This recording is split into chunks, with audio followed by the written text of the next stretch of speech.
Good morning, everybody. It's Terry at Hidden Hollow. Recently I acquired a bunch of Bantam roosters, and I have been going to auctions, and I've been, flipping chickens. I'll buy them cheap and I'll sell them at a decent price, not too much, just enough to make a few dollars of my money back. And it's something I've done before, and it's something I really enjoy to do. At the same time, I have a lot of pets.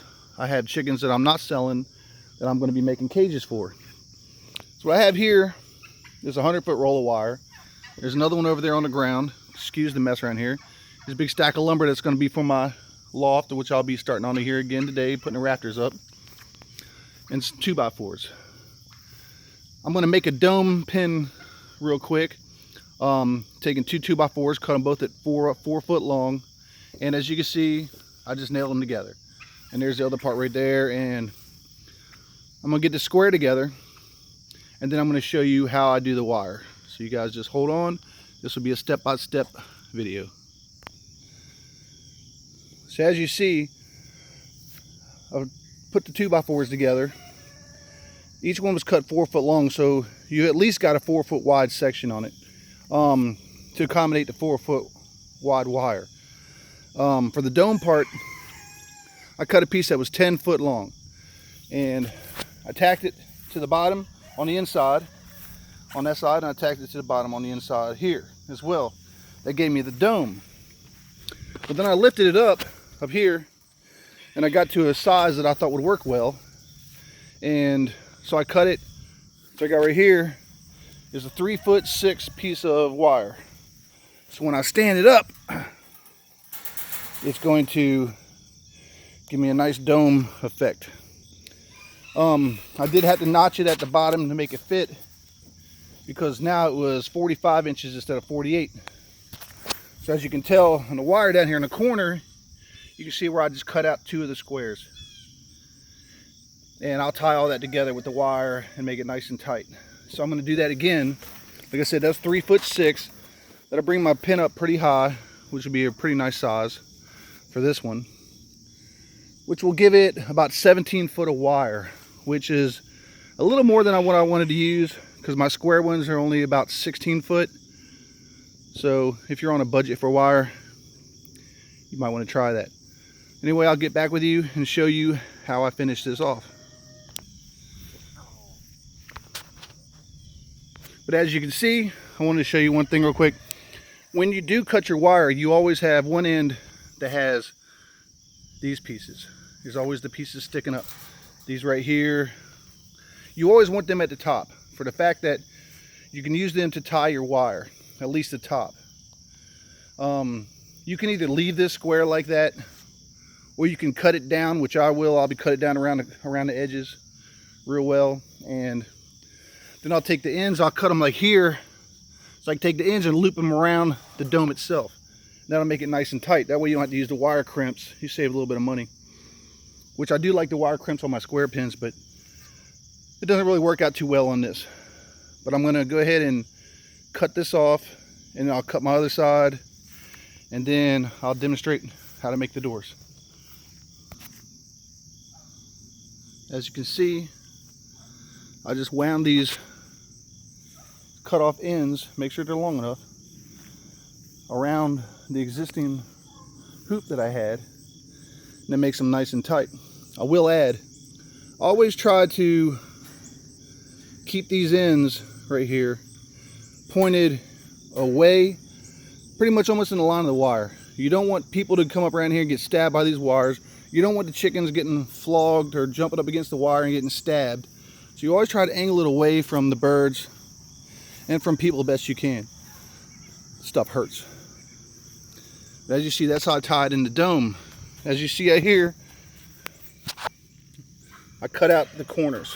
Cut out this piece right here to go around, because it's only 4 foot on one side when you use 4 foot pieces. Now, you can always cut 2 at 4 foot, the same width as the wire, and cut 2 that are 3 inches longer to allow for the 1.5 inches on both ends. And when you wrap it, you would just be able to set it down in there into the corners.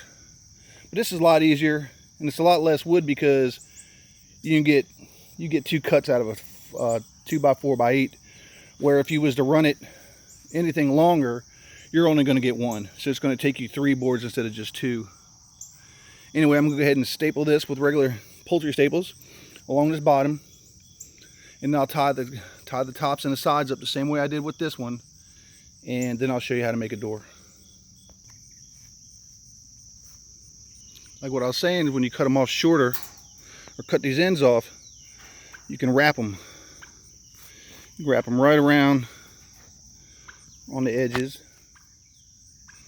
like so.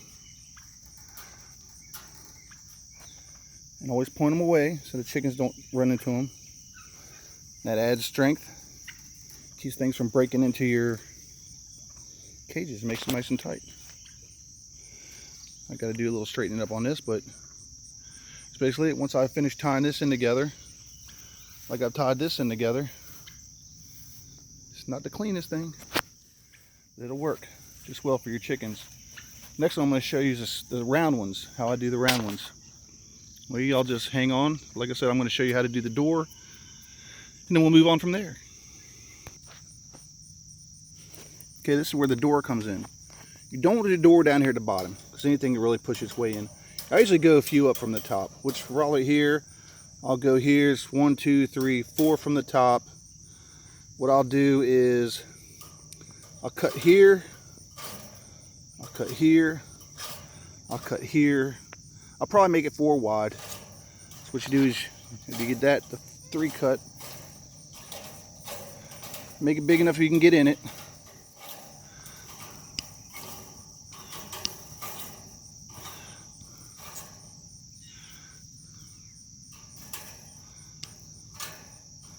Like I said, a pair of cutters like this are worth $1 million when you're doing work like this. Now you got that hole. It might not be big enough. It's according to what you're going to put in here. Today it'll serve my purpose just fine. And then I'll go over here and I'll cut me a piece of wire that overlaps this, and overlaps the bottom. I'll keep it flush to here. So we need one that's 5 wide. 1, 2, 3, 4, 5, 6, 7, 8. Is that 8? Yeah, I'd say about 8, because it can be flush here at the top. You just want it one down here. You want it to cover up this bottom here, because if things start pushing on it, you can't get in there. One wider just for the same reason. Up top's really no big deal. And we'll do it that way. So let me go over here and cut me a door, and I'll show you how I put the door on. As for attaching the door, I use my wire crimps.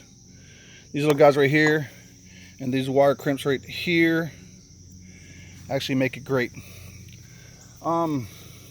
These bungee cords, I get them at Dollar Tree.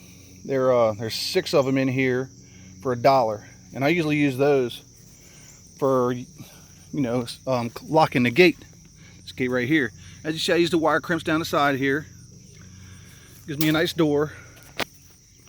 And as you see, it's wider and it's longer at the bottom, which makes for a good safe pin. Also at the Dollar Tree, I bought about 5 or 6 of those 4x6 tarps. They're only $1 a piece, and that's what I'll use to lay over top of this, and that'll be their cover. And what I do, you can use sticks from your yard or whatever else to go from one end to the other for a perch, but I've just been taking 2x4s and splitting them down the middle, and then I get like 4 perches out of each 2x4. Anyway, I'm gonna finish this up here in a second, and I'm gonna show you exactly what I have.